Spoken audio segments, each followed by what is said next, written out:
guys, and welcome to Press A Repeatedly. Justin Tomaso here with Chris Cole. Hi, everybody. Chris, what's up in your neck of the woods? Nothing much. Justin, I am really excited for this episode. Do you know why?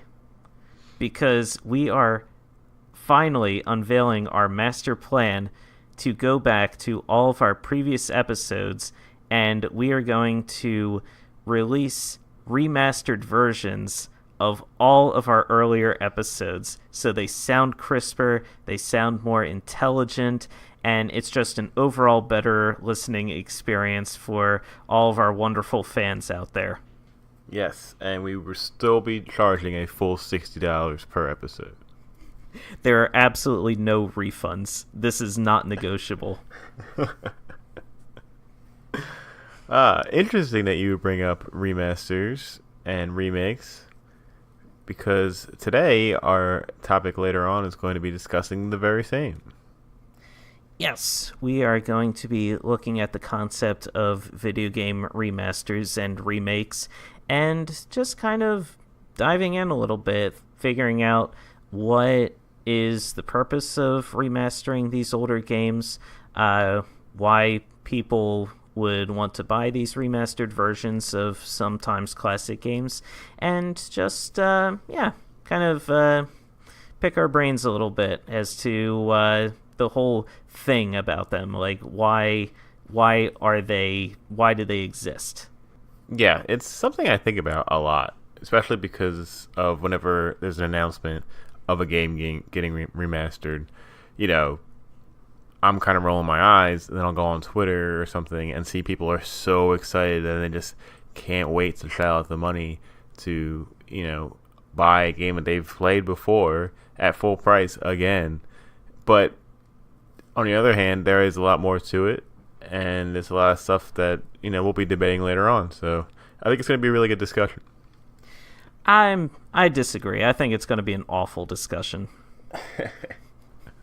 Well, I guess we can have another episode where we debate whether or not that was a good discussion or not. Yeah, I mean, we're always, always looking for new ideas on the show to discuss. But no, in all seriousness, I think it's going to be a really cool discussion, really, really exciting. In the meantime, though, Justin, you and I we've actually played a couple of pretty big releases this week. So let's say we just no longer beat around the bush. Let's just dive right in. What are you playing? Yes, indeed, a gigantic mammoth release came out this weekend. That would be God of War for PlayStation 4. It was much anticipated. It was very well received in initial reviews, and now it's out there for the public. And you and I are both playing it. I got it this morning. I actually woke up, so I do this great thing on Saturday mornings where I try to sleep in, but I just wake up at like 7 o'clock. And the eternal struggle. Yeah. I mean, it's great to have the whole day, but also, like, you know, I want to sleep in sometimes, and I just like can't even do it. So yeah, you're preaching to the choir, man. That happens to me all the time. I work day and night, Monday through Friday, and then I think, all right, Saturday, finally I get a chance to sleep in, and then I wake up at 8:30, and I'm like, why? Yeah. Why, body? Why do you hate yourself so much? Yeah, so my plan was to go to Best Buy and pick it up this morning, but they didn't open until 10.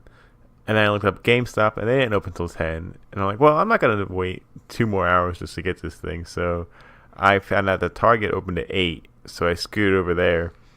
And they actually had a little deal where if you bought the game from them, you get a free, it's called a fig pin. It is, I guess, half figure, half pin, like a pin that you would put on a backpack or something.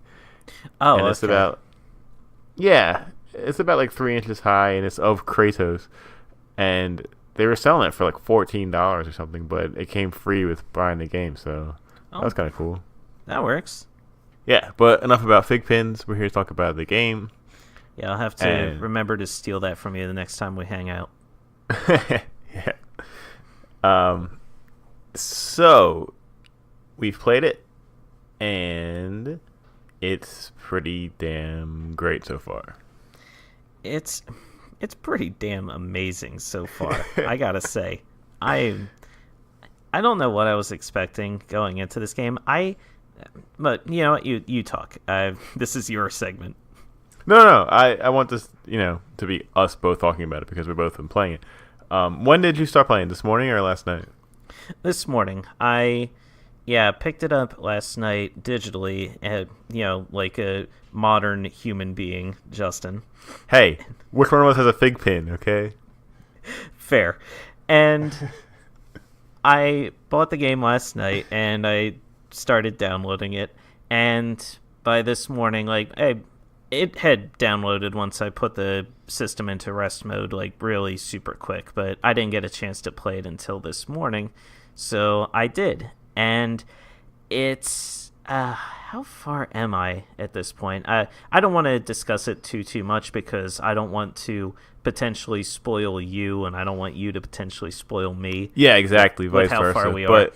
So, if you had to guess how many hours you played today, not too many. I want to say maybe 4 hours or so, because it's not a thing of I sat down and just played God of War all day. There were other things that were on that I was watching, and other stuff that I was doing. So it wasn't like I sat down and was just completely engrossed by the experience. I mean, it's still a fun as hell game, and I want to jump back onto it as soon as I can. But it's just so amazing. Where do you want to begin talking about it? Yeah, so I'm probably around 4 or 5 hours in as well, and for me, that's a lot of playing a game in one day.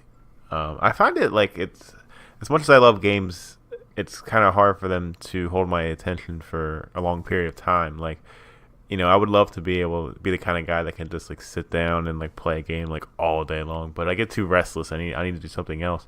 But I haven't felt this engrossed in a game since I started playing Zelda when that came out, with the Switch, and it's such a great feeling. I miss this so much, I was just constantly thinking about it today. Every time I picked it up, I was I'll put it down now, and then I played for another half an hour, and then I would I didn't even turn off my system, I just paused it on rest mode and would go do something and then come back to play it more. So it's definitely an addicting experience. That's big for you, because I know, you're very paranoid about leaving your systems on. Ordinarily, you go through the whole rigmarole of unplugging the system, wrapping the wires, putting it in a safe, putting the wires in a separate safe. Putting the system back in the box, yeah. Every time and then when you want to play a game, you have to undo all that all over again. Yeah, you're very cautious. I have so many safes just stacked up that I can't remember the combination to. I have to rebuy systems. So which means you have to pick up even more safes. The cycle just feeds it. It's just like the snake eating its tail. Yeah. So this is going to be interesting because we have two different angles to look at this game, because you have me who has never played a God of War game. This is my first. And then Chris, you are a big fan of the God of War games. You've played all three of the mainline ones? I did not play 3 because it was just kind of in an awkward place for me. The game came out strictly on the PS3. I never actually owned a PS3. I never picked up I didn't have a chance to really pick up the remaster that came out for the PS4, which, hey, feeding into a discussion later. But but yeah, I didn't pick that up, but I played the heck out of Gods of War 1 and 2. And man, those games, for their time, I haven't played them in forever. I've heard a lot of people say that with all the hype surrounding God of War the current day release coming out, and they were like, oh, let me go back and play the earlier games. And apparently that gameplay and storytelling style of those games has aged like milk left out in the sun. Which is kind of disappointing, yet from what I remember of the games, not altogether surprising. It was a lot of button mashing, stringing together different combos. There were the quick time events, which they just really abused. That was the era of game development where pretty much every game had quick time events that, like, if you missed the button press, when you had like a fraction of a second to press it, and if you missed that button press, you lost instantly, which just felt cheap and just wasn't fun. But yeah, the games for their time were phenomenal and just like really, really a great time. Definitely a lot of issues in terms of like how violent they were and how, you know, people and especially women were just treated as objects. It just like the games had their own issues, but I felt like the gameplay really, it was, especially for how old I was at the time, to me, I was just like, yeah, whatever. This is fun. I like ripping apart these demons and killing gods. Like, this is a great time. Yeah. So that's probably the biggest thing about this game, is that it's such a change in so many different directions for it, and for the most part, I mean, it feels great. Like, I mean, they, you know, much like Zelda went into like a whole new direction of this open world and like kind of remapping their formula.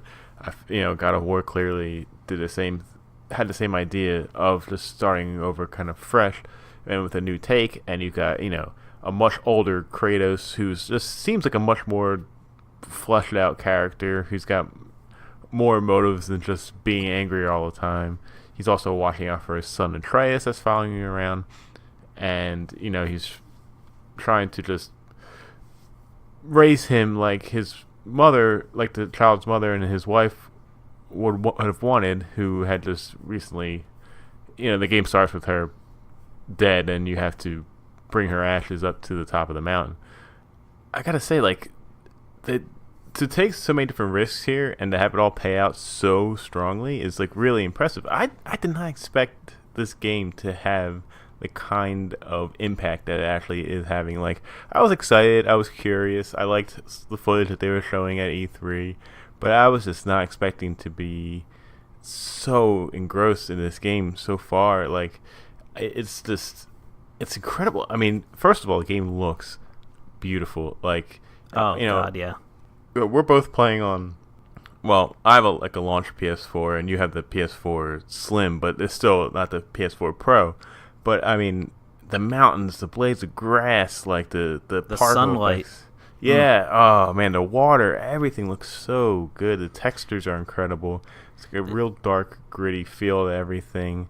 The animations of the characters look great.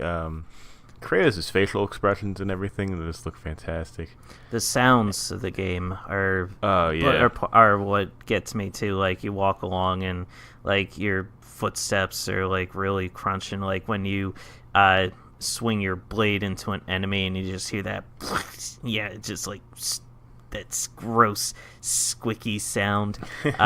Chopping down trees, and when mountains move, there's the one part, I'm sure you've gotten to it, where you know, you get to the middle of the lake. Yeah, you know what I'm talking about. And yeah, you get to kind of like this little hub area. When you meet the serpent? Yes. Yes. Okay. I didn't want to potentially spoil that. Yeah. I thought you had gotten that far, considering we played about the same amount of time, but I didn't know if some of your gameplay is wrapped up in like exploring around and discovering new things or whatever. Yeah. Okay. But yeah, the sound of that serpent, which I mean, it's just like it's just echoing and thunderous, and you can like feel it speaking Oh it yeah, like down to your soul almost. yeah, booming. Yeah, it's really cool. Yeah, just a really cool effect. Like they put a lot of heart and time, you can tell, into making this game as polished and as beautiful and as just realized as they could. The character designs are awesome. I love all the enemies that I've run into so far. I really like the bestiary that Atreus keeps. It's like his little journal that when you bring it up in the menu, it's written, in like first person by him. So he'll be like, "Oh, when Father fights this enemy, he has to watch out for his fire attacks," and like he'll write tips for the enemies that you're fighting. And the more you fight them, he'll actually like add more tips onto the bestiary list that you can use to like, help your fight against them. And that kind of aspect's just really cool to see. Like you kind of see like inside the head of Atreus. Like he'll say stuff like, "Oh, when we killed this guy, I felt kind of sad about it, and I really hope Father doesn't read this." Or it's just a little bit more character development in there too. Can we talk about Atreus as like a helper character in combat? Yeah. Much props to Sony Santa Monica Studios for putting a kid in a game who's a main character and he does not annoy me. That is, like, honestly, the guys at Sony Santa Monica, bravo. That is a miracle. You have worked miracles, my friends. Yeah. That is incredible to me. Yeah. Atreus is, he's a really well developed character. He's not too like whiny or too angry. You really feel for him, and you can even see like he's probably the one glimmer of like heart that's probably still left in Kratos, because even though he's not just pure like anger and revenge Kratos as he was in the first 3 games, he still has a lot of anger in him. And especially like the first time I found a chest, like a treasure chest in the game, and how he opens the treasure chest is he just punches through the top of it, splitting it in half, and then grabs the treasure outside. There's no reason for it. He could literally just lift the lid open. But like there's that, and then like when like there's little healing beacons on the ground, how you activate them is he just walks over to them and just stomps them like really angrily. Like everything he does is with such like anger and gusto. But but there's interactions with Atreus that you could see that Kratos feels upset a little bit that the kid's going through losing his mother, and that he has to do all this journey of becoming like a man, like maybe a little bit earlier than he should be. And you see the very protective fatherly side of Kratos a lot in the game. And like Atreus really helps develop Kratos more. Like the pair of them actually work really well together. Yeah, they do. Just like you want to talk about, like last week we had talked about story. This week you see the character, like just the character development as the game progresses and the story progresses. Like you see the moments where Atreus like feels sad, like he's remembering his mother, and he's getting dejected, and he just kind of turns away. And there are those moments where Kratos, he looks like he's reaching his hand to maybe comfort Atreus, and then he just like stops himself. He's like, no, like this isn't, this just isn't me. This isn't what I do. Like he's just very uncomfortable with the idea of being this loving, nurturing parent to this boy who just so happens to be his son. And it's really interesting, especially to me, like when I played the earlier games, watching Kratos. I mean, this man was just a ball of rage and vengeance, like mercilessly slaughtering anything that got in his way. There were innocent people who happened to be in his way as he was getting his revenge. Oh well, they shouldn't have been in his way. I mean, like Kratos is objectively a terrible person. All right, I mean, that is inarguable. It is a fact. He is not a good human being. He's not a good god either. He's just, all in all, a terrible person through and through. So for him now to have this kid who just represents like, oh, he's like, he's hopeful about things. He sees the good in all the creatures and the enemies that they encounter and that they fight. He feels like remorse. He has a sense of wonder about him. And for Kratos to have to interact with this child is just really, really fascinating to me. Like, it's just very interesting too, because the director of this game, Cory Barlog, he had worked on the original games himself, and you can see it. Like, a lot of people have talked about lately the quote-unquote dadification of games, where a lot of the developers who have been around in the industry for a while they've gotten families and they've become dads themselves, and Cory is no exception himself. He has a family of his own, and now he's just kind of reconciling his own thoughts with like, okay, how do I reconcile that I had made these games or had helped make these games from long ago, and now I have a son who I'm trying to raise and be a good person, and yet I probably wouldn't allow him to play the games that I had worked on. Like, how do I make that fit? And you can definitely see a lot of that play out in the game as you're playing it.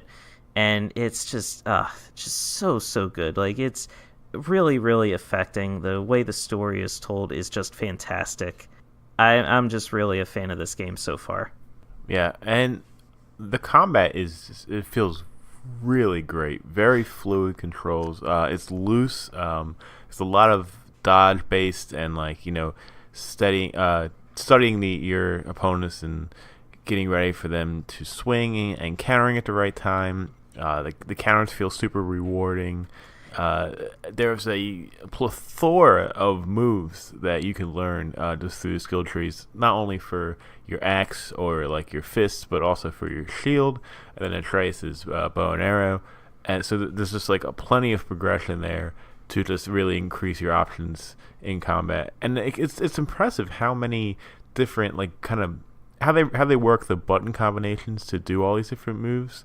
It is like just different little combos that can do all these new things that you can learn, and it doesn't feel overwhelming. Like, I feel like I got a good grasp of how it would work, and when I'm in the heat of battle, I'm not like trying to remember, oh, how do I do this thing? Like, it all just feels supernatural, and I feel like they set that up just to work really well, because you run into battles a lot and you get swarmed. Like, I mean, you got enemies coming at you from all different angles, and they don't hold back. It's not like one guy will go after you while the other two just kind of stand around. Like, if you're fighting a guy and there's two people behind you, they're gonna go hit you in the back. Like, you have to be on your toes. You gotta look at the markers on the screen that tell you, okay, there's somebody behind you and he's getting ready to swing, or there's a projectile coming from behind you, and you really have to pay attention and dodge and counter.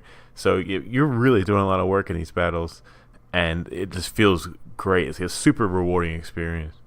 I love ripping apart dudes with my bare hands. It is just it is, and also the combat in this game is fantastic. No, but it's just really, exactly like you said, the combat is just so satisfying. Like, it just feels really good to kill all these enemies and figure out, okay, what do I need to do to take them out? It's also really challenging. Like, I have died a lot, not even just to different bosses or different trolls that I've encountered during my play session so far, but just a lot of the just regular enemies. Like you said, they swarm you and they have their patterns as they're attacking you, and you have to dodge out of the way a lot. You have to use your shield with good timing. You have to know when to attack, when to defend, and it's just this really, really unique system, and it just works so well with the game. Like, the combat always feels fresh. I see like a group of enemies up ahead, and I always have that feeling of, uh-oh. Yeah. To your point about it being hard, yeah, I mean, I've died a bunch too already. I'm playing on the normal difficulty. Same. But yeah, but it can still get out of hand. I remember there's one part pretty early on where I went down this one room and there was a chest and this guy popped up out of the ground. But some enemies are a higher level than you, and it's marked by the color of their health bar. And if it's purple, like that means they're way higher level than you. And of course, this guy was purple, and I was like, all right, well, I think I could take him. And I started fighting him, and he hit me once. I had full health, and he killed me instantly. It was just one shot. It was like ridiculous. But I fought him a couple times, and then I got his pattern down, and like it was just kind of dodging out of all of his attacks, and I beat him. So it was pretty. It just feels good, to pull that off successfully after dying a few times, but right. Yeah. And Atreus in combat is also really, really useful. Like, yeah, he spaces himself out from you really well. You hit the square button to order him to shoot an arrow at the enemy, and it always distracts them. So if you feel like you're getting swarmed by a lot of different enemies, or you feel like you're getting overwhelmed, you can get Atreus to, hey, shoot an arrow, and an arrow will help distract the enemy long enough for you to kind of get your bearings and get in some counterattacks for yourself. Yeah. And also, I really love that, like, because the camera while fighting is a bit of a nuisance. Because they have these little arrows that are pointing at you that say, oh, here's where an enemy is attacking, or a projectile is going to be coming this way. But it's still a little hard to get out of the way from a lot of those attacks. But Atreus will even call out like, oh, behind you, or to your left. And that has actually saved my ass a lot. Because I'll hear like, to your left, and then I'll like, oh, and I'll dodge backwards. And then some fool will stumble from my left in front of me, and I'll be able to take him out. So I'm with you, man. Like, not even just from the sense of a kid character not being annoying in a video game. A companion character just being useful and not a burden to you during the game is just incredible. Like, oh my god, this is honestly a standard setter. Yeah, and he holds his own in battle. You don't have to worry about him. So, you're concentrating on your fight, and then you see him in the background like fighting somebody else. And with Atreus, the more you progress in the game, the more confident he becomes in battle, and after his confidence level rises, he starts participating more. Like at the beginning of the game, he's only shooting arrows, and he'll do some on his own, but mostly it's under your command. But once you hit that first level of confidence, he'll actually start fighting with his sword and joining you in melee attacks and stuff. And it's just like you almost forget he's there sometimes because he's just doing so good on his own. It's not like he doesn't have a health bar, so you don't have to worry about constantly like keeping an eye on his health or anything. He'll get incapacitated sometimes, like if he gets hit with like a major attack or something, like he'll fall down. Or the worst it is really is that he has an arrow meter in the bottom right corner, and he can shoot like a certain amount of arrows, but when they run out, they have to replenish. But when he gets hit, with a pretty devastating blow, he'll be knocked down, and then you can't fire the arrows even if they were fully charged. So that can be a little frustrating at times, but that is really the extent of it. Like, he doesn't ever get really knocked out of a battle. You don't have to heal him with any like potions or anything like that. So it really just helps you focus just mainly on yourself in the battle. Having this really nice assistance from this kid is just like the icing on the cake. Like, it really just everything blends so well. Yeah, it really, really does. Yeah, I can't wait to dive more into God of War and play more of it. I'm having a blast with it so far. I I gotta get to the end, and I want to beat this thing. I want to find all the chests, all the upgradable items, and yeah, I'm excited for it. Yeah, I mean, my plan today was obviously to play that, but I also wanted to download like a different game to play just to talk about on the pod tonight. But I didn't even get around to that because I just played God of War like pretty much all day. So that's all you need to play. Just for the rest of the time, it's just God of War. Yeah. So we're both having a great time with that. Chris, we both had a great time playing something else earlier in the week. That is true. Yeah, we finally got around to playing it. We talked about trying to play it a couple weeks ago, but we couldn't, and now we did. And of course, that game is A Way Out. Yes, indeed. Chris and I joined forces and tried to break out of prison. And in fact, we successfully broke out of prison. Yes, we are officially jailbirds. We are on the lam. Yep, we're on the run. Got the cops hot on our trail. But you know what? We're getting by. We broke out. We're gonna get our revenge on that bastard Harvey who betrayed the both of us. And yeah, it's really, really great time. Yeah, so if you're unfamiliar with A Way Out, basically it is a split screen co-op only game. Like, you have to play this game with somebody else. It's no single player mode whatsoever. And you take the role of these two inmates that meet in prison. They're both connected by the same person that betrayed them. And you work your way together to first break out of prison, and then you get into their backstory stuff and see what really happened to them, and it sort of becomes like a revenge story, how you want to, get this guy who like put you here in the first place. So the second part of the game is like just kind of sneaking back into society and trying to learn more about where this guy Harvey is that, betrayed you, and hunt him down. I gotta say, like, the idea was a little weird at the beginning to me of two people playing, because like, here's the weird thing. Like, let's say, Chris was playing as what was your guy's name? I think I was Vincent. Yeah. You were Vincent. I was Leo. Yes, yeah. That's right. Yeah, I was the cool, collected one. You were the crazy one who like had a hot temper. Yeah. And because it's split screen, like, the camera follows each of our characters, and, we are totally independent of each other. We can do different things at any time, and that even involves, like, talking to NPCs, which is kind of weird. So, like, if Chris as Vincent started talking to somebody, and then on my screen, I could go and talk to somebody else, too. And it's kind of weird because, like, how it works is the first person that initiates the conversation, like, he'll get the full volume of the conversation, but the second person will just get like a much less volume of the situation. But they both have subtitles on the respective screens, so you can still read them that way.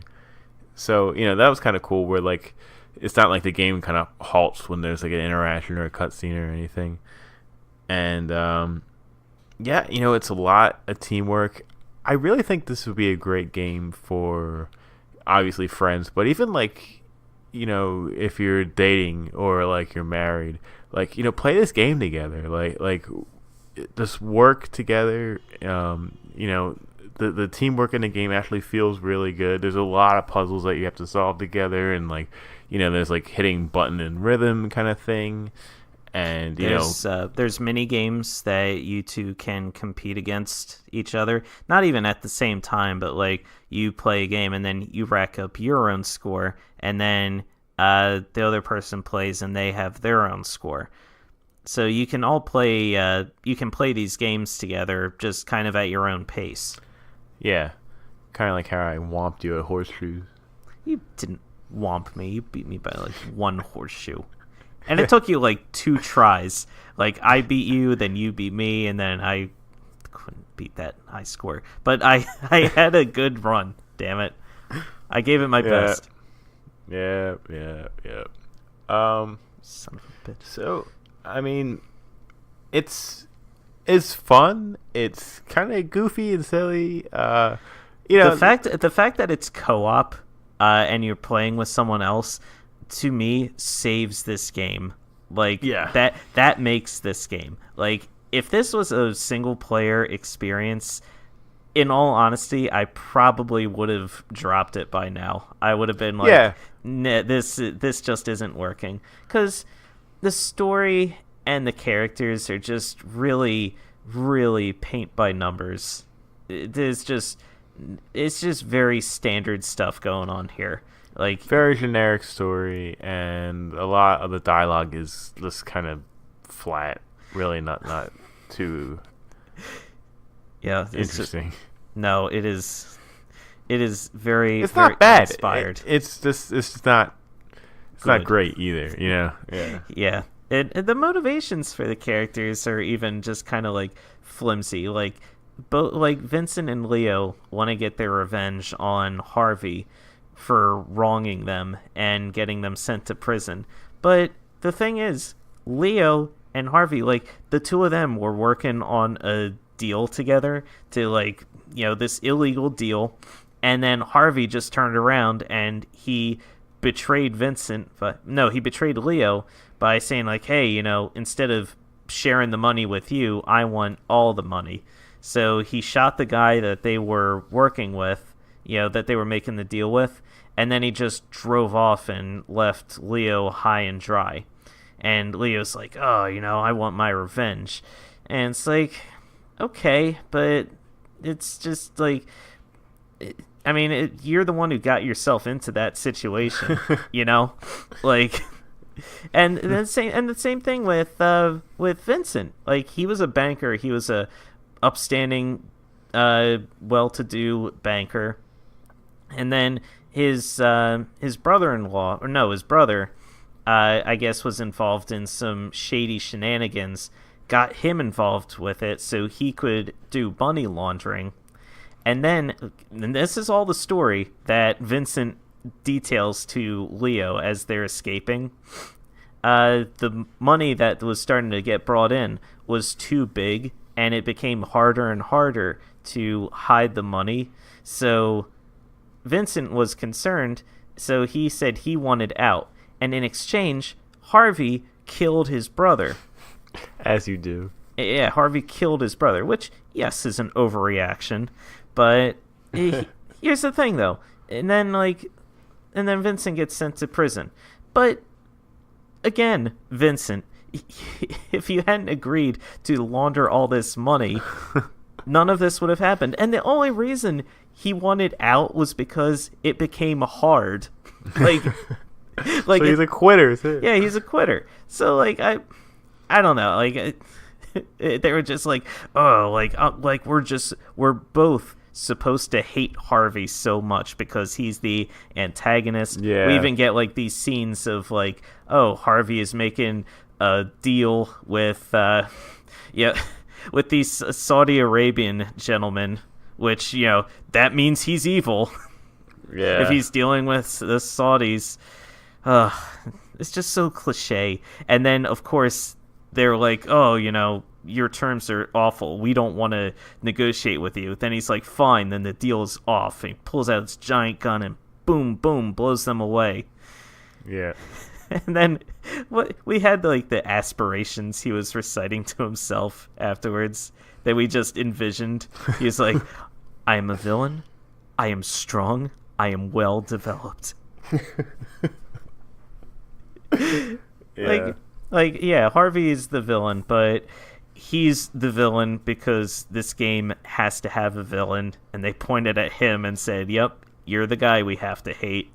Right. And so the game is fun. Like, it's a fun time. You and I had a blast playing the first, I'm guessing, like, around the first half of it. Oh yeah, we had so much fun. But that was because you and I were just kind of, like, goofing around and, like, screaming back and forth a lot of the times. Yeah. Yeah, that's what made the game fun. Yeah. So, I'm looking forward to continuing that and, wrapping it up. But, yeah. If you're looking for something to play with somebody, I think it's a great option. So, definitely check it out. I drove us headfirst into an 18-wheeler at, like, 80 miles an hour. And I pissed off an old man and got a shotgun straight in the chest. And you did. Yeah. Yeah, he's like, "Hey, what are you doing on my property?" He just blew you away. The best part was neither of us were expecting that, and when it happened, we just like lost it. It just because what guarantee did he have that you were the escaped convict? Yeah. You could have been anybody. He was just like, "What are you doing on my property?" He just put a gaping hole in your chest. Yep. Oh man. America. Yep. All right. Aside from that, that's about it for what I was playing this week. What about you? All right. So I played God of War. I played A Way Out. The only other game I really played this week, I very quick played a test demo of an indie game that I've been following on Twitter for a good bit, and this is it's called Beat the Art Breaker. Now, I've never heard of that. Yep, yeah, that's understandable. It's very indie right now. I only discovered it because I was kind of following like the indie game hashtag, and I thought the presentation of it looked really cool. It's kind of like an over-the-shoulder third-person game, but it's all like 8-bit. It's all like 8-bit pixels. Oh, okay. I've seen you been like tweeting that a lot. Yeah, it looks really cool. It's kind of like a beat-em-up style game, like a beat-em-up RPG almost, where now I don't know what the game is actually like, what the title's in reference to. I don't know if it's like Beat the Art Breaker, where there is somebody out there who is breaking art and you have to beat them, or if this is about a person named Beat, the Art Breaker. So I'm not entirely sure how to interpret the title at this point, but right now you are the main character. I'm just going to call him Beat. So you are Beat, and you are... I mean, the demo, it was just released this past week, and it was released on itch, and the developer had said, "Hey, I'm just putting this demo out there. Just give it a try. It's super, super basic. Nothing is like really refined or finished. Just want to test it, hear feedback from people." So I had been following this game for a while on Twitter, so I thought, yeah, I'll give this a look. You go around, and it's a very kind of a small enclosed space, and you beat up these aliens who are just kind of scattered around the world. And you have this aiming reticule that's kind of like focused in the middle of the screen, and when you move the mouse, that turns you around and that helps aim. And when you're clicking, like left click will punch, and the more you click, you do like different combos. Like you do high punches, you can do low punches depending on where you aim.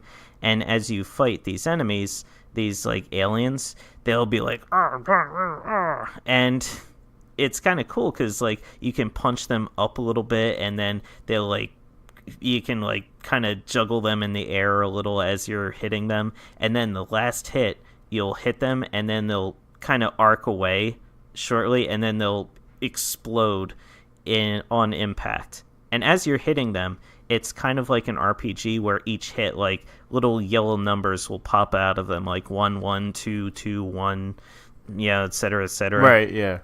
So it's you just move around, and you beat up the enemies. I mean, it's obviously very much a work in progress still, but the work that has been done is really, really impressive. I like the combat system a lot. It feels really satisfying to punch these aliens. Like, it honestly sounds and feels like when you punch a punching bag. It's got that doo, doo, doo, doo sound to it. It just sounds and feels really, really good. Like, the environments and all that still, like, kind of look and feel a little flat, because the characters, like, it's it's just an 8-bit style, but a lot of the colors themselves still feel very flat and don't have a lot of depth to them. Like maybe some shading or a little extra detail in there just to kind of differentiate things a little bit, make it pop a little more. The camera is really, really good. When you get behind, it's right behind you, and I think it's the mouse wheel controls how far back the camera can get. So you can have it like right up against you, or you can have it like several feet behind you. So you can get like a better sense of our enemies like sneaking up behind you, or projectiles coming up behind you. Really good, but again, still needs a little work. Like the camera, when your back is to a building, it will look through most of the building, but like door frames and the windows, it kind of gets stuck behind them. Like they're solid, so the camera won't look through those objects. So that can be a little annoying. Let me see. When you like punch, I noticed there's kind of like a little glitch where you can hold the punch, and then your character Beat will just kind of like slide around very slowly with the punch held way high. Yeah, so he'll just kind of glide, kind of like Gumby would back in like the 70s. He's just kind of like sliding around, not really moving. So it's really, really cool. Absolutely still a work in progress. It's a free download on itch, and it's worth like diving in and checking out for like a few minutes just to give it a look. Yeah, but it's that's pretty cool. I might it's pretty fun and pretty promising. It's Beat the Art Breaker. Yeah, the developer is Ouch, OWCH. Was there music in the game? Yes, there was music. It was kind of like a, how do I want to say? It was kind of like a techno-y type of music. It wasn't like super, like it wasn't like really super fast or like heavy. It was appropriate for the demo itself, I felt, because there weren't like so many enemies that you were constantly fighting or in the middle of combat, but it wasn't like so mellow that you just kind of wanted to like have a little stroll down the middle of town, like it was like right in that middle sweet spot. So I felt like it was an appropriate soundtrack for the demo. And again, like nothing has been like polished. The sound effects still are a little muddy, but the developer admits this like right up front before you even download the game. So it's a work in progress, but it's really, really cool, and I think it's worth giving a look. See, now that's stuff I can get behind, of like, hey, here's a demo for you to try out the game to see, like, so you can kind of get the vision of like what I'm trying to make here. I can't stand like, oh, here's early access, give me $30 and you can play the game early, but it's not even like ready to be played yet, and you're playing this stuff with like no textures or all these glitches and stuff, So I think just being straight up like, hey, this thing, it's not done, it's a mess, but it's free, just download it and try it out. Like that's the way to go. Mm-hmm. Absolutely.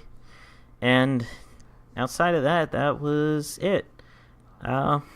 With one exception. That, of course, was the Indie Arcade. Indie Arcade. Last week, if you don't remember, I gave Chris a response game to the game that he gave me the week prior, which was Getting Over It with Bennett Foddy. And I don't even remember the name of the game. What is it? Flopping Fish? It was Fish Out of Water. Fish Out of Water, yes. That you were close. It was the fish theme. You had the fish theme going, so that was close. Yeah. It was kind of like the game was actually made in response to Getting Over It with Bennett Foddy, so I thought it was a great, comeback. So, Chris, why don't you tell us about it? All right, so fish out of water sucks. The end. No, so fish out of water. So you are a fish, and the game looks like just hot buttered garbage. Firstly, it's like it looks like something from maybe late 90s, early 2000s PC graphics, like super muddied, like the textures are just ugly. It just this this just was not a this was not a pretty game to look at as I was playing. Okay. The fish is just like your basic standard fish. Like, imagine the fish from like Ocarina of Time that had just gave like a quick little like once over to make them look a little bit prettier, and that's the fish that I was flopping with. And the movement, Justin, you talked about how getting over it, you just moved the mouse. You didn't even click anything. It was just literally swing it around. Yep. Fish out of water is mouse controlled as well, but it's different in that like you have the mouse wherever it is, and then you click, and then the fish will jump based on how far away your mouse is in the direction of your mouse cursor. So if it's really close to the fish, he'll give like a tiny little hop, and if it's all the way at the edge of the screen, he'll give a big jump. And okay. And you kind of have to, like, you have the different obstacles, and you have to angle where your mouse is so that the fish can actually like hop on top of these different obstacles. And that sounds easier to control than Bennett Foddy. Let me tell you about an awful control scheme. This was wretched. Just absolutely wretched to control. I thought, okay, here's the fish. Here's like a little ledge that he's got to jump on. I just have to like angle my mouse right here, and then I click, and then the fish will jump straight up in the air and then flop right back down to where it was. Okay, I'll move the mouse over a little bit, and I'll click again. This time, he'll jump up, hit the top of the ledge, bounce backwards ever so slightly, and then flop back down. Oh, wait, he's on this little tiny, like 2-degree incline in the hill, and now he's sliding all the way down. No, don't do that. I click in a desperate attempt to make him stop, and he just hops way away from where he was initially. Oh, man. Yeah, so it sounds a lot like getting over it. It sounds very similar to what I imagined the getting over it experience was like. The farthest I could get was at the very beginning of the game. Yeah, you have to climb. You're in a boat, and you hop onto this little outcropping of rocks, and there's a wooden plank bridge, and you get across that pretty easily. And then there's a steep incline from there, and there's like these little ledges and chimney stacks or whatever that you have to hop up on top of to get through. And then at the top there is a little smokestack with a cover over it, and then to the left, in the direction you came from but above everything, is a wooden like bridge that's just kind of hanging down from this suspension from overhead. So I said, okay, so I can get on top there, and I can get on top of the wooden bridge. And also, in between that smokestack and the right side of the screen is this tiny little edge of the mountain that you were just climbing, plus that smokestack, and there's like maybe 3 inches between there on the right side. If you get stuck in there, you are going to be stuck there for at least 10 minutes trying to get out of there. Curse that little gap. I hate that freaking gap so much, Justin. It'll haunt me. So So you get on top of the stack, and then from there, it's a pretty easy jump getting to the bridge itself. So you give little hops to get to the edge, because at the edge, there is a wide gap, and then there is another wooden plank that is angled downwards towards the starting area. And so you get the fish and you jump across to this little angled area. And from there, theoretically, you're supposed to jump to this horizontal ledge that's just above you.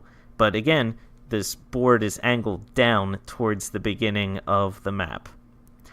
That little angled area is as far as I could get in the game. Even getting my fish to actually be in a position where it was on that board was a miracle in and of itself. And let me tell you, Justin, it was not fun getting to that point. There's a lot of frustration, a lot of screaming, a lot of cursing of fish. I just did not enjoy being a fish out of water, I gotta say. Well, it sounds like you really gave it, some time and like a fair chance, and tried to actually get decent at the experience. That's good. I tried so much, and then that's not even getting into the times when I kept trying over and over again, and I would get to the mountain, that mountain of like garbage or whatever it was, and I would just be hopping along, and there are like at least 2 points in that mountain where my fish will literally just fall completely through it. Like it's just a break in the item. Like he just falls through, and then he's just flopping around inside the mountain, and yeah, at that point I have to restart the game. Ugh, yeah, that's the point where you turn off the game. Yeah, the game it's broken. It very much is broken. It is not a fun experience. I will never in my life recommend anybody ever play this game, ever for any reason. The controls are bad. The game looks bad. The music. There is none. There's no music. Not a note. Nothing. Yeah. Whatsoever. Yeah. So yeah. Fish out of water. Sucks. Well, as a fish out of water, you flopped your way through playing that crap, and now you're back in the water. It is your turn to return the favor, and I'm a little nervous now because I didn't think you're going to hate that as much as you did, but I guess we'll see. Honestly, I got to admit, I didn't realize how much I hated the game until I started talking about the game. Like, I was playing the game and I was like, this isn't that great, whatever. And then, like, I hit a point where, no, I remember where I turned the game off for good. I got to the board, and I was like, all right, finally, I stopped on that little incline, and now I can jump up to that top horizontal area. I jumped, and the bottom of my tail fin barely caught the lip of the platform, like the top of the platform, and it made me drop all the way to the bottom to the beginning. And I was like, and I was just like, done. And, the best part, Justin, do you know how to quit the game? To quit the game, I have to Control-Alt-Delete, open Task Manager, and end the program. Really? Once you get in, I tried hitting escape, I tried hitting pause, I tried everything. The only two buttons that you can hit when you're in the game are the left click on the mouse to hop and R to reset the game. Other than that is it. Those are the only buttons that you can use. There isn't even a pause. There's nothing. Oof. Wow. So, yeah. Garbage game. Don't play. 10 out of 10. Perfect. Ugh. So, it's come to you. Yes, it has. Now, this week, like I haven't intentionally given you a terrible game to play, but upon further research, I gave you a game that you in particular may not enjoy so much. I have a feeling I would have enjoyed this game more than you would have. It's just in terms of our different play styles. Okay. This game is by Plug-in Digital, and it is on either Steam or Switch, so you can pick it up on either. I'm looking at it on my Switch right now. And Justin, your indie arcade for this week is Burly Men at Sea. I can't believe it. I knew it. I can't believe it. That was the game I was going to download and play today. I didn't get around to it. Are you serious? I am 100% serious. Oh, wow. Well, here you go. Even more incentive for you to go and download that game. Oh, I can't. Something in the back of my head was like, he's going to pick that game. I know. That is so funny. Yeah, I saw the character designs of this game, and I was like, I have to give this game. This is it. Like, you ever see a game and it just jumps out at you? Yeah. That was this game. So yeah, I mean, that happened to me too. I mean, I think I was on Nintendo Life during the week, and I was just browsing like games that came out last week, and I saw that name first, I think, and I was like, what is that about? And then I clicked on it just to like see some thumbnails and screenshots, and I kind of like the art style too. And I read a few paragraphs about it, and I still don't know how it works or anything. So the trailer for it is just so vague and confusing about like what the game actually is. Let me see. Burly Men at Sea, a branching folktale adventure game about the misadventures of a trio of large bearded fishermen. So it's an adventure game. So it's very point and click. You're gonna have to journey the world and click on different items and make your way through and be a burly man at sea. Yeah, one of the things I gathered was that there are different things you can do in the game that cause different outcomes or story-related beats that change or something. So apparently you can get different experiences every time you play. So that sounds pretty cool. Yeah, again, the art style is, I think we described this with a few games before, like Pan as circle-shapey. Circle-shapey, yeah. We have to market that. Yeah, we need to copyright that. We'll get our legal team on that stat. Huh, that is so funny. But yeah, that's interesting. Yeah, I think this is the first time that one of us has given a game that the other had every intention of playing. Yeah. Wow. All right. Well, that was really really lucky for you, and I guess for me too. Yeah. All right. Looking forward to it. Good pick. All right. Yeah. Great pick. Thank you, Chris. All right. What do you say we take a break? Yeah, sounds good. And when we come back, we will get into a discussion about the popularity of remakes and remasters and where they stand today. Oh yeah.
Welcome back to Press A Repeatedly. Justin Thomaso here with Chris Gold, and we are about to talk about everyone's favorite remakes and remasters. Man, I am so excited and so pumped, almost as excited and pumped as I am for remakes and remasters of all of my favorite games. Now, we should include ports in this conversation as well, right? I don't necessarily know that would be. I don't think so, because okay. a remaster is like you take the game and you just kind of like overhaul it and you update it for today's time, whereas a port is literally you're just taking that same game and you're just porting that exact game to a different system. Okay, so, cool. Yeah, so aside from just changing the background, like the background architecture, making sure it works with the system, you're not like completely overhauling the game itself. Press A repeatedly when we decide how the format of what we're talking about is going to work, even during the actual episode. This is real behind the curtain stuff here, folks. Ordinarily, you have to pay $5 on Patreon to get this kind of access. No, I'm glad we're nixing ports, because that's just gonna make my conversation a lot more positive than it would be. Yeah, understandable. We can have the ports talk some other time, but for today, let's just focus on remakes and remasters. Sounds good. Lead us off. All right. So, the whole reason I thought of this topic is lately, and I mean, not even just lately, but over the years, we tend to see a lot of older classic video games get remade and remastered for more modern audiences, and then we see those same remakes and remasters get themselves remade and remastered once again. And it feels like this generation in particular, we're seeing a lot more of these classic games being remade. Like we've got Shadow of the Colossus, the Crash Bandicoot trilogy. They had announced the Final Fantasy VII remake. And just a couple weeks ago, they announced that Spyro the Dragon is going to be remade, and that's coming out this fall. And I don't know, I just wanted to discuss it on the show and figure out what exactly is it that people want from these remakes and remasters.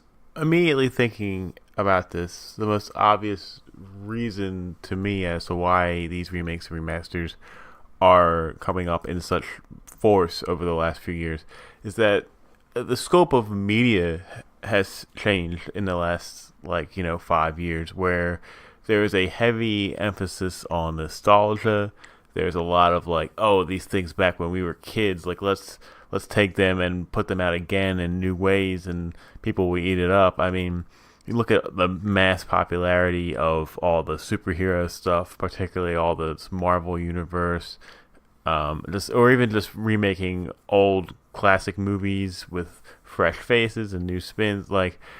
So it's something that has been working a lot in Hollywood on the big screen. You see it on TV shows, like bringing back old shows, like the Will and Grace show came back, the Roseanne show came back, just like all these ideas of, okay, it's almost like it's not profitable to create something new anymore, right? It's like, okay, let's take something that people are familiar with already and they kind of give them a fresh take into that.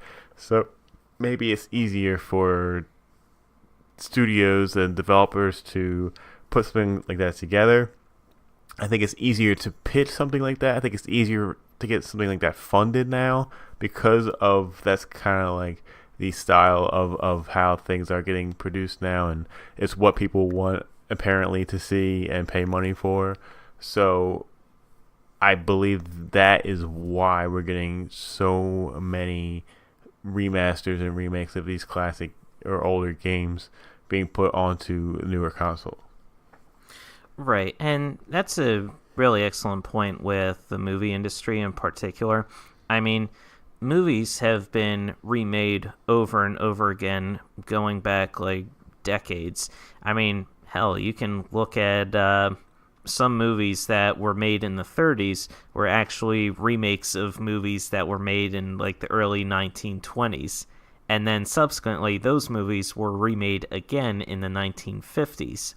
So it's not an issue that is fairly recent, but it's something that a lot of people expect and demand. Like you mentioned earlier, how you are always confused when you go on social media and you see everyone is clamoring like, oh yes, our favorite game is finally being remade, or we're getting this remaster, etc., etc. And you're confused, but a lot of it is these people just wanting to relive the experience again. Like we had talked many episodes ago, I think, about nostalgia and retro games, and a lot of that is built on people remembering the great time that they had with this game and just wanting to relive that experience on a modern day console. And a big part of that is just as time has gone on and people have gotten newer consoles, and they have less and less room for the older machines, and then they just kind of put them away, or heaven forbid they sell them, then they don't have that experience or the ease of access to play those classic games anymore. But then you remake the game and you put it out on a modern system, and then it's just a simple matter of, oh, if I just buy this version again, then I can play this game that I had such fond memories of just right here, right now. Yeah, and I can totally get behind a complete reworking of a game and freshening it up, giving it a new coat of paint for like current generations. Like I look at that Crash Bandicoot trilogy, I think was done right on so many levels, because first of all, you were getting 3 games for the price of maybe less than one, right? I think that entire collection is only like $30 or $40, right? I think so, yeah. Yeah. So 3 games for less than the price of a normal game.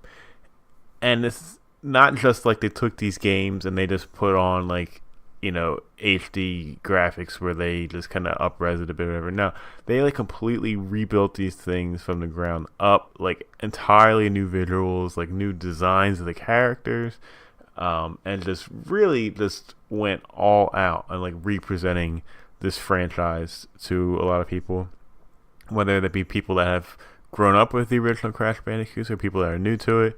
They could all play them here, and I'm really happy that they got the success that they did. That trio sold really well. I am like 100% certain it is what fueled the Spyro trio games that's going to be coming out later. So I think that's the right way to remaster a game. I think the wrong way is just to basically kind of put it out again, almost as if a port, but like, maybe with just, okay, now it's a 1080p instead of 720 or something like that, like that's not enough for me. But some people don't mind buying that again, paying full price again. I need something. I would love the idea of the game that I love so much, like that's that core of it, but I still need something new enough to get me to actually buy it again. Right.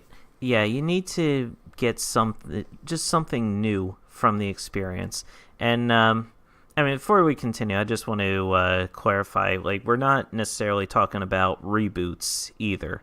So things like the latest Lara Croft games or God of War, which just came out, those aren't included. Like, it's new iterations of those franchises, so they're not like remaking the original games and saying, oh, it's the original experience just repackaged.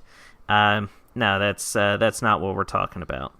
I just don't know. Like, I agree with you in that Crash Bandicoot was done right, in that they took the same game and just kind of gave it a once-over, made it really nice. They added some new modern features to the game and pretty much just updated it so that it was the same game. It was the same experience that people were expecting, but with all the modern-day bells and whistles. And they weren't charging an outrageous full price for it. So I'm with you there. But again, some remakes, like I honestly don't know what they're going to do with that Final Fantasy VII remake, because I felt like a lot of people decry the graphics, not unreasonably, by today's standards, because they're a little hard to look at. But part of the way that game looked and the way it sounded interacted with the way the game was designed and how it played, and the level design of that game is a big part of why that game was so charming, and it stuck with so many people for years and years afterwards. And I feel like a lot of people are kind of expecting that the Final Fantasy VII remake is going to be similar to the Crash remake, in that it's going to be the same game, but with like a fresh coat of paint with the modern bells and whistles. No, like, you're going to have to completely overhaul that game, like, down to, like, the woodwork. Like, that's going to be a completely different experience from the original 1997 version. Oh yeah, that's a special case. I feel like, because this game is being completely warped in so many different ways. I mean, RPGs for the most part now don't even use turn-based system anymore. So they're gonna revamp this whole new battle system into the game. There was rumors of it being released episodically rather than just coming out as a full game. There's going to be a lot more like open world experience to it. Like, it's essentially going to be like a brand new game, just with the same like story, I guess, as Final Fantasy VII. Right, same story, same characters, and I mean, it was one of those things that people have been clamoring about for years and years and years. It was almost on par with the Half-Life 3 hype, where people are saying, oh, where's Half-Life 3? When is that going to be confirmed? Until Sony actually announced it, people were saying the same thing. Where's our Final Fantasy VII remake? And, you're going to get it. And I'm worried that, there's going to be a monkey's paw closing somewhere where people are going to get what they want, and, consequences be damned. I hope the game is good for what it is, but I'm concerned that people are going to be disappointed if they're expecting the same exact game. Yeah, I just hope I'm alive when it comes out on PlayStation 18. You like turn on the system and the power in the neighborhood just completely goes out. Yeah. So one of the questions that we wanted to ask today was there ever an instance where a remake or a remaster of the game was better than the original game? And at first glance at that question, my answer was like, oh, no way, that can't be possible. But it actually is, because I was talking to Zool particularly about the original, staying on topic, the original Final Fantasy for the NES. And that game is just, it's basically like unplayable. It's just like a mess, and it's so hard, and there's no direction, and the difficulty curves are like ridiculous, and you literally have to grind for hours just to get through a certain part of the game, and then like you have to go back into grinding again. Like, it's just a nightmare of a game to actually play. That game was remade for, I think, the Game Boy Advance, and was updated, with more modern gameplay style, and basically made, playable. And that's how Zool played and beat the first two Final Fantasies. And without that remaster even existing, someone who's a huge fan of the genre of that franchise may not have even ever played those first couple games. I mean, I haven't played the remastered version, but I mean, you look at something like Shadow of the Colossus, where I mean, by all accounts, it's just it's this similar gameplay, but again, it's just an absolutely gorgeous game to look at. Like, you look at all the vistas and you look at the surrounding areas, the the colossi, as you fight them and climb them. They really did an excellent job in remaking that game and just making it look better and running more smoothly on modern systems. Because I remember back when the PS2 version came out, even that game was pushing the PS2 to its absolute limits, and that game was very slow to play. Like, the frame rate was just ran like a slug through mud. It was not the smoothest of experiences. And I think with the remade version of that game, they fixed a lot of those issues and made it run a lot more smoothly. So that in and of itself, like, it could be, I feel like that's a good use of remaking the game. Yeah, that's a very good pick. Yeah. Now, like, I know you're overall just not really a big fan of remastered games and all that, but what do you think that it says about, like, the state of creativity in the game development industry, that it seems like we've gotten so many remakes nowadays as compared to previous generations? Yeah, I think it goes back to what I said earlier. I think if you're a developer and you're trying to get something made, you're trying to get some money, I think publishers are more open to what's trendy now, and what's trendy now is nostalgia and going back and playing games that you played when you were younger and growing up with them. So I think that it makes a lot of sense for these remasters, remakes to be coming out now. I think it's easier for everyone involved.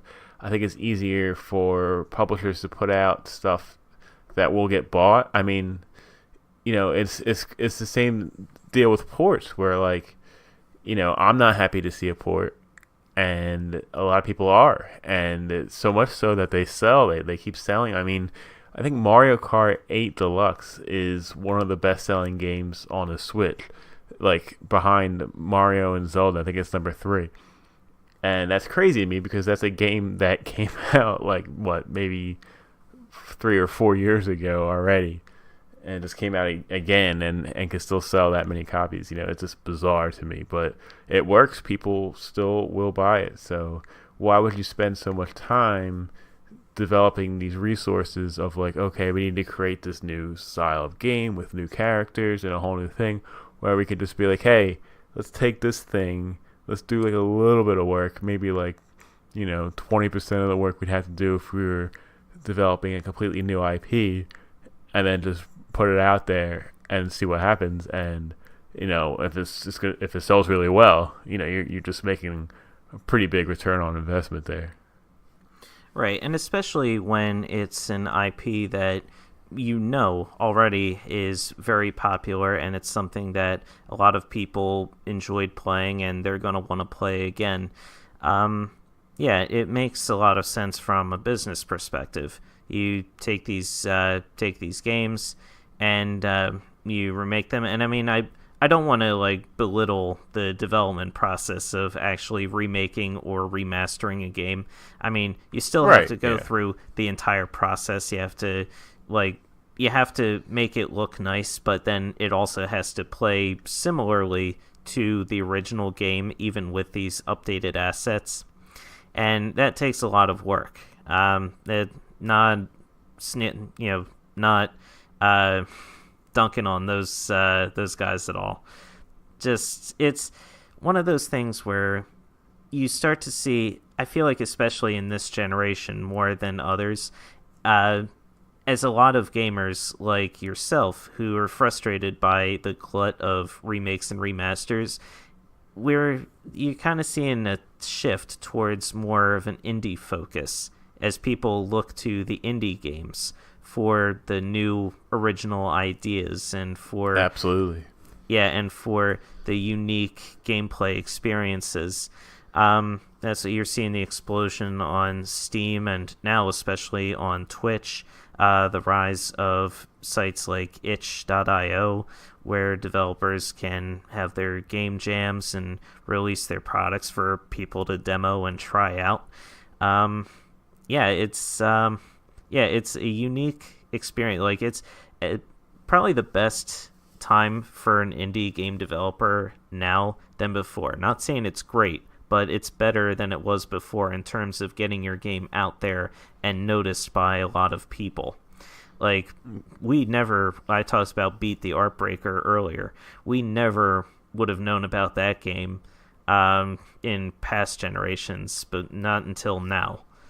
So, in a way, I mean, it just kind of all feeds into itself. Like, as these new ideas become more and more popular, maybe people will buy them, and then in the future, hey, maybe today's unique clever games will get remade and remastered, and something else unique will come along down the line. Yeah, you're absolutely right. For the originality and the creativity, new interesting ways to game, you have to look towards indie. I mean, for most of the cases, I mean, these guys they don't have anything to hang their hats on prior. You know, they're all trying to make a name for themselves still. So that's where you're going to see the bulk of this new innovative stuff. And it's really great that the major consoles are really supporting them now and really giving them, like, you know, help where they need to help their games get found.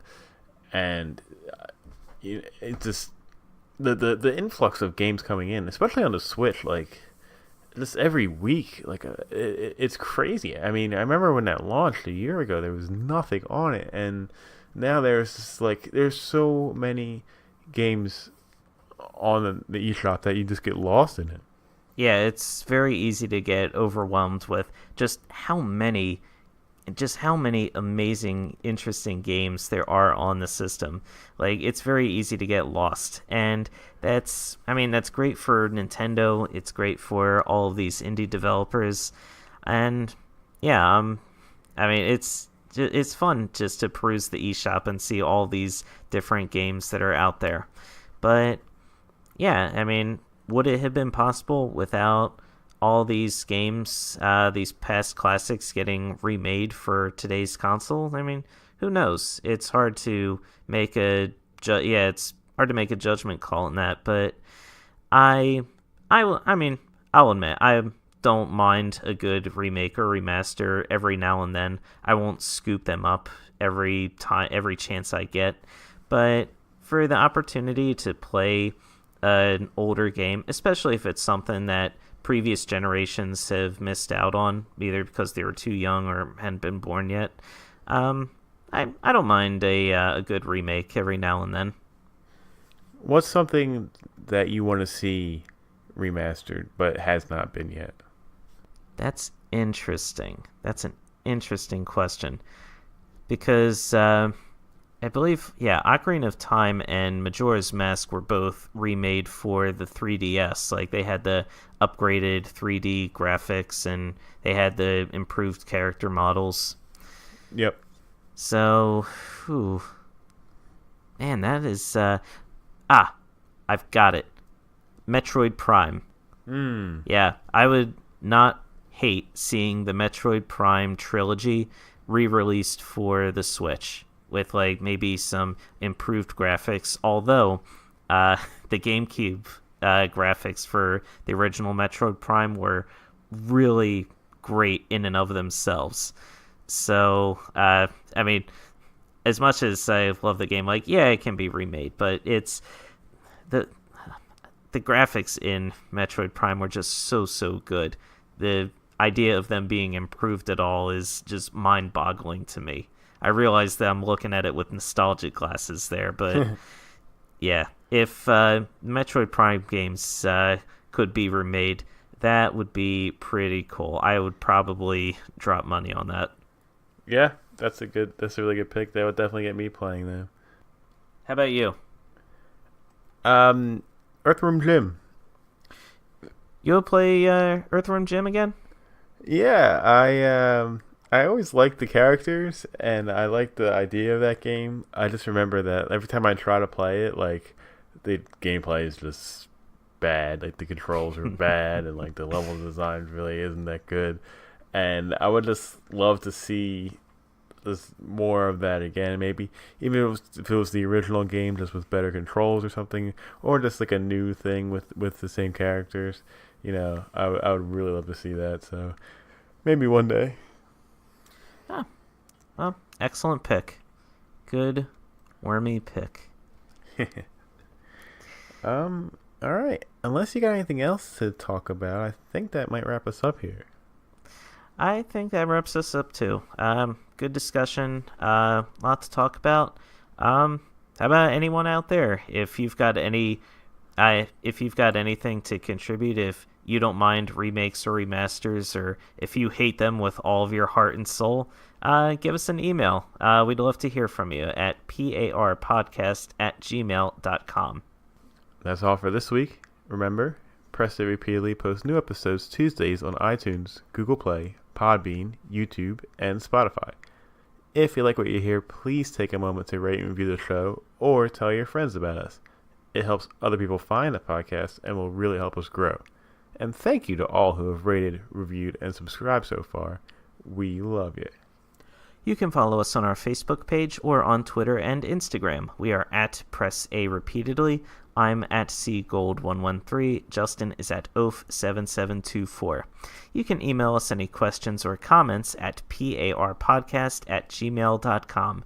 That's parpodcast@gmail.com. That's all for this week. Chris and Justin signing off. And remember to hack uselessly away at the troll's legs while he bashes you with a tree trunk. Press A repeatedly.